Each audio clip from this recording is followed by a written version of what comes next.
Sekarang mati lampu terus ya. Ya nih, gak bisa nonton TV, gak bisa ngecas HP. Hidup tuh rasanya hambar banget. Iya, aku laptopnya aku juga belum dicas, nggak bisa ngegame. PLN ini udah nggak bisa bikin listrik ya kayaknya. Kenapa ya? Oh iya, apa? Kemarin di dekat rumahku itu ada PLTMH apa ya? Apa itu?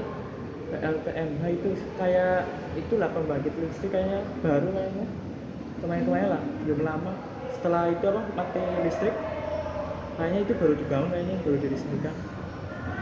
Mungkin itu bisa jadi solusi buat kita ya.